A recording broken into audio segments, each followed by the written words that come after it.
देखो एक और करवा रहा हूँ, जिससे ना मैं पावर का निकालवा रहा हूँ। पावर का फॉर्मूला होता है वर्क अपॉन टाइम, ठीक है। देखो यहाँ work fundamental unit, time fundamental unit है, लेकिन वर्क फंडामेंटल यूनिट नहीं है। हमें सबको फंडामेंटल यूनिट में लिखना पड़ता है, ठीक है। वर्क का फॉर्मूला होता है फोर्स इनटू डिस्प्लेसमेंट, ठीक है। और अपॉन में टाइम अभी भी ऐसे का ऐसा। अब देखो डिस्प्लेसमेंट लेंथ में होता है, ठीक है। तो इक्वल में force into length upon time आ गया, है ना। एल और टी फंडामेंटल है, लेकिन फोर्स अभी भी फंडामेंटल नहीं है। फोर्स का फॉर्मूला होता है मास इनटू एक्सेलरेशन, ठीक है। इनटू में एल पहले से था और टी पहले से था। देखो यहाँ पे मास भी फंडामेंटल हो गया, एल फंडामेंटल हो गया, टी फंडामेंटल नहीं है, ठीक है। फिर एक्सेल ए फंडामेंटल नहीं है, तो मास ऐसे क्या ऐसा। एक्सेलरेशन का फॉर्मूला होता है वेलोसिटी अपॉन टाइम, ठीक है। और एक टी पहले से था और ये एल आ गया, ठीक है। एक की जगह ए वी बाई टी लिख दिया। अब देखो यहाँ पे ये भी फंडामेंटल है, ये फंडामेंटल, ये फंडामेंटल फंडामेंटल, लेकिन वी फंडामेंटल नहीं है। वी यानी वेलोसिटी, वेलोसिटी का फॉर्मूला होता है लेंथ अपॉन टाइम, ठीक है। तो देखो एम पहले से था, वी की जगह मैंने एल बाई टी लिखा, और ये एल पहले से था और दो टी नीचे पहले से थे, ठीक है। तो अब लिख दो एम एल टी। तुम्हें कितने एम दिख रहे हैं? एक, वो भी ऊपर, तो एम ज़ीरो, ठीक है। तुम्हें कितने एल दिख रहे हैं? दो, वो भी जो ऊपर, तो एल टू, सॉरी एम एक दिख रहा है वन, दो एल दिख रहे हैं ऊपर तो दो, और टी तीन है ना, तो माइनस का तीन, वो भी नीचे है क्योंकि। तो ये हो गया पावर का। अब तुम ना वर्क डन का निकालना खुद, वर्क डन का निकालना खुद। वर्क डन का फॉर्मूला होता है फोर्स इनटू डिस्प्लेसमेंट, ठीक है। करके भेजना मुझे।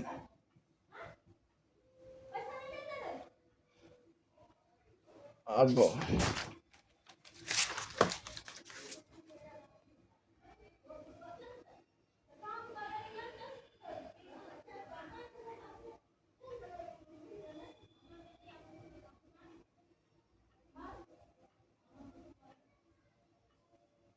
जरूर जरूर करवा रहा हूँ अभी।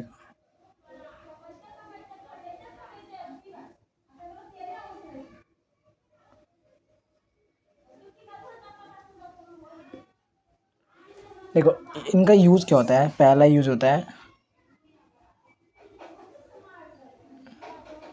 Correctness of physical equation, correctness of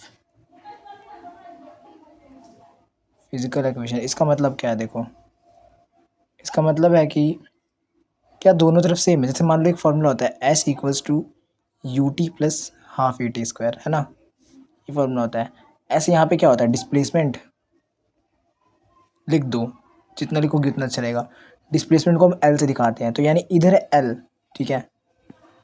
L H S का उठा लेता हूँ पहले मैं, लेफ्ट हैंड साइड का उठाया। लेफ्ट हैंड साइड है एस, एस होता है डिस्प्लेसमेंट, है ना।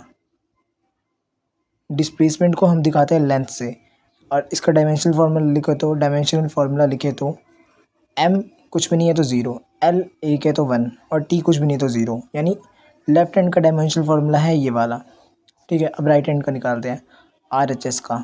देखो आर एच एस में यू टी, ठीक है, plus half A T square, ठीक है। तो यू यानी वेलोसिटी, वेलोसिटी का फार्मूला क्या होता है? लेंथ अपॉन टाइम, इनटू में टाइम पहले से है, वी को यू को कहते हैं लेंथ अपॉन टाइम, इनटू में टाइम पहले से है, प्लस में जो ये मैथमेटिकल होते हैं ना, हाफ और गुणा में कुछ हो, डिवाइड में मन कुछ हो, तो उसको नहीं लिखेंगे, स्क्वायर को जोड़ते हैं। लेकिन ये जो गुणा में है डिवाइड में है, इसको नहीं जोड़ते। तो एक्सेलरेशन क्या होता है? एक्सेलरेशन को अभी एक्सेलरेशन देता हूँ टी का स्क्वायर, ठीक है। ये टी से टी कट गया, यहाँ बच गया एल, प्लस में ए है ये, है ना, ठीक है। देखो एक्सेलरेशन को हम लिखते हैं वेलोसिटी अपॉन टाइम, और वेलोसिटी को हम लिखते हैं डिस्टेंस अपॉन टाइम, ठीक है। तो डायरेक्ट मैं लिख देता हूँ एल और दो बार टी आएगा, और गुणा में दो बार टी का स्क्वायर पहले से था, टी का स्क्वायर। देखो टी दो है, ये भी दो टी कट गया, L plus L two L हो गया, है ना। फिर मैंने बताया था जो गुणा में होता है उसको नोटिस नहीं करते, तो इसका भी आ गया एल, तो इसको भी क्या लिखेंगे? एम ज़ीरो एल वन और टी ज़ीरो। देखो ये भी सेम आया, M zero L one T zero, ये भी सेम आया, M one M zero L one T zero. तो ये डायमेंशनली करेक्ट है फॉर्मूला, ठीक है। यही बताते हैं कि डायमेंशनल करेक्टनेस कैसे डिसाइड करते हैं, ये करके, ठीक है।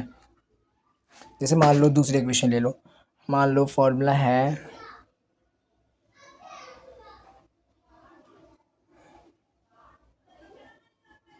एनर्जी का, फॉर्मूला एनर्जी का फॉर्मूला होता है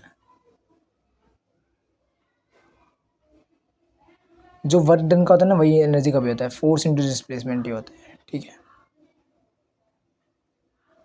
देखो तो एनर्जी का ना डायरेक्ट डायमेंशनल फॉर्मूला, कई चीज़ों का डायमेंशनल फॉर्मूला तुम्हें डायरेक्ट याद करके रखना पड़ेगा, उसमें से एनर्जी भी एक है। इसका डायमेंशनल होता है m1l2t-2। इधर का पहले से दे रखा है, हम इधर का निकालना है, चेक करना है क्या यही आ रहा है कि नहीं, ठीक है। तो फोर्स क्या होता है, मास इंटू एक्सेलरेशन, और डिस्प्लेसमेंट डायमेंशनल है तो एल पहले से फंडामेंटल यूनिट में, इसको ऐसे रहने दे दो। मास भी फंडामेंटल यूनिट है। एक्सेलरेशन को हम वेलोसिटी अपॉन टाइम लिखेंगे, इनटू में एल पहले से ऐसे है ऐसा, और वेलोसिटी को भी हम डिस्टेंस अपॉन में टाइम लिखेंगे, और ये टाइम पहले से ही था, और ये इनटू में एल। तो डिस्टेंस को हम लेंथ में नापते हैं, इसलिए इसको भी एल लिख दिया, गुणा में एल, बटे में टी गुणा में टी। देखो अब लिखो एम एल टी, यहाँ पे एम एक है तो एम वन, एल दो है ऊपर है तो एल टू, और टी दो है नीचे है तो टी-2। देखो ये भी और ये भी दोनों सेम है, तो ये भी डायमेंशनली करेक्ट है। ऐसे चेक करते हैं डायमेंशनली करेक्ट है कि नहीं।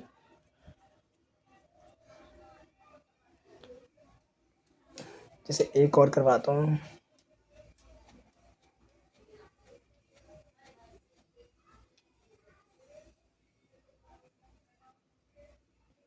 हम्म, रुक जा सोच रहा हूँ अच्छा question.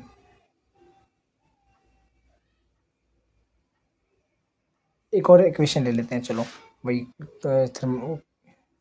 v equals to U T plus half T square, नहीं ये नहीं होता, सॉरी, ये होता है v equals to U plus A T, ठीक है, ये फॉर्मूला होता है। तो चेक करना, देखो v वेलोसिटी है, वेलोसिटी का फॉर्मूला क्या होता है, डिस्टेंस। अब डिस्टेंस मैंने पहले एलएचएस उठा लिया, डिस्टेंस अपॉन टाइम, डिस्टेंस को हम लेंथ में नापते हैं तो एल, और टाइम को टी में तो टी। अब एम एम यहाँ पे एक भी दिख रहा है, नहीं तो m0 हो गया। एल यहाँ पे एक भी दिख रहा है, हाँ ऊपर है एक, वो भी L1। टी यहाँ पे दिख रहा है, हाँ टी नीचे एक -1, तो एल एच एस का तो हो गया M0 L1 t-1। अब आर एच एस का निकालता हूँ। राइट हैंड साइड में क्या है, राइट हैंड साइड में क्या है, राइट हैंड साइड में है u प्लस ए टी, तो u प्लस ए टी मैंने लिखा RHS, ठीक है। तो वी यू वेलोसिटी होता है, तो वेलोसिटी का फॉर्मूला वही डिस्टेंस अपॉन टाइम, और ए यानी एक्सलेशन, एक्सलेशन को हम वेलोसिटी अपॉन टाइम लिखेंगे, इनटू में टी पहले से है, ये टी से टी कट गया, तो ये डिस्टेंस अपॉन टाइम हो गया, और ये भी वेलोसिटी बचा तो ये भी डिस्टेंस अपॉन टाइम हो गया, ठीक है। अब इसको मैं यहाँ कर देता हूँ, देखो दोनों डिस्टेंस अपॉन टाइम है, प्लस में डिस्टेंस अपॉन टाइम है, डिस्टेंस को एल से, टाइम को टी से, डिस्टेंस को एल से, टाइम को टी से, ठीक है। तो ये भी देखो एल टी तो 2L/T हो गया, दोनों सेम है तो डायरेक्ट ऐड हो जाएंगे, ठीक है। जब भी दो यूनिट सेम रहते हैं ना डायरेक्ट जोड़ सकते हैं, ठीक है। तो देखो मैंने कहा था कि मल्टीप्लाई में कुछ हो तो डायमेंशनल फॉर्मूला में इससे फ़र्क नहीं पड़ता, तो टू को देखो चाहे ना देखो, देखो M L T, क्या एक भी M है, नहीं, क्या L है, हाँ ऊपर की तरफ तो L1, क्या एक भी T है, हाँ नीचे की तरफ तो T-1।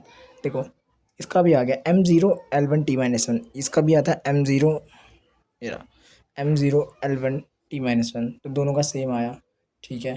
तो ये भी डायमेंशनली करेक्ट है, ठीक है, समझ गए ना।